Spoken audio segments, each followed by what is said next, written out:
to the men of Gridiron, Phillips University. The recent homecoming led me to believe that the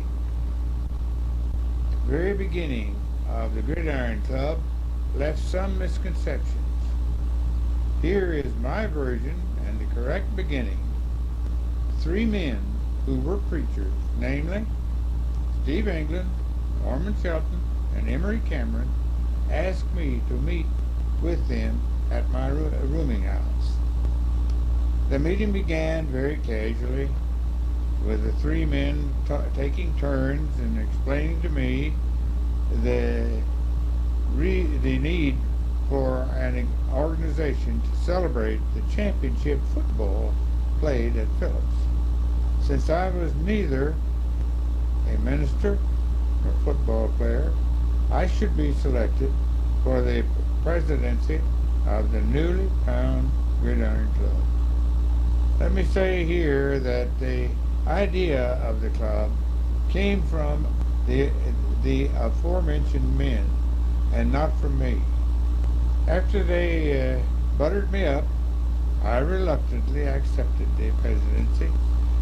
The four of us began naming men, students, who would be good ones to sell our club to the student body. Those men mentioned by Carl Ransbarger with a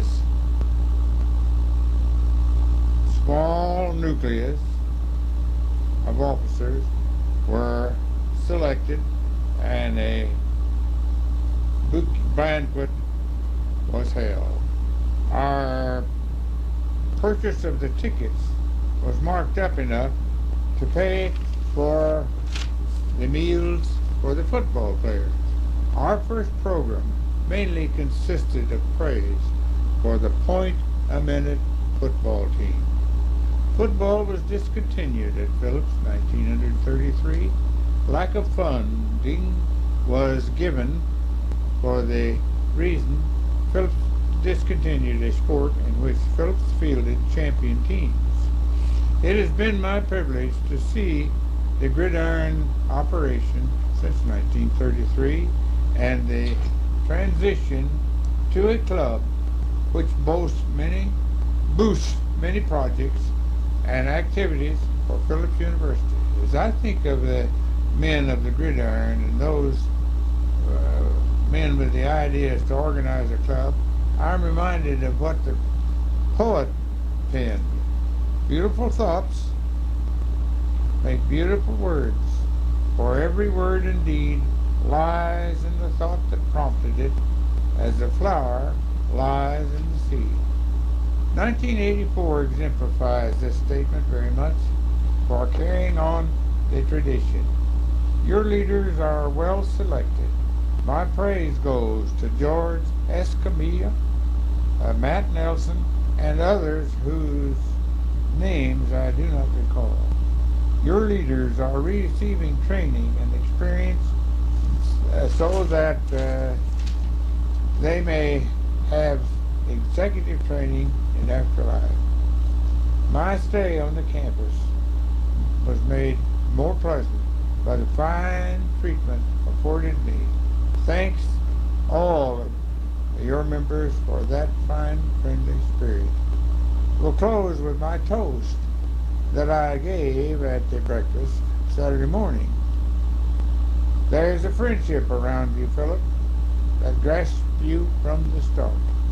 There's a feeling around you, Phillips, that lingers in the heart. There's knowledge around you, Phillips, for the students, young and old. May we ever shout your praises and keep your flag unfolded.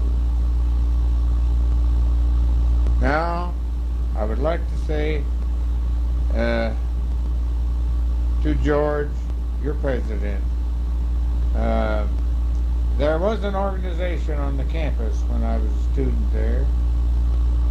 Today, the person from the day of the performance was March the 17th. I never did join them, The organization was never recognized by the Phillips University administration. Some of the alums in the Gridiron meeting told some experiences very similar to the ones being used by Gridiron for their initiation. They called themselves the Red Ramblers.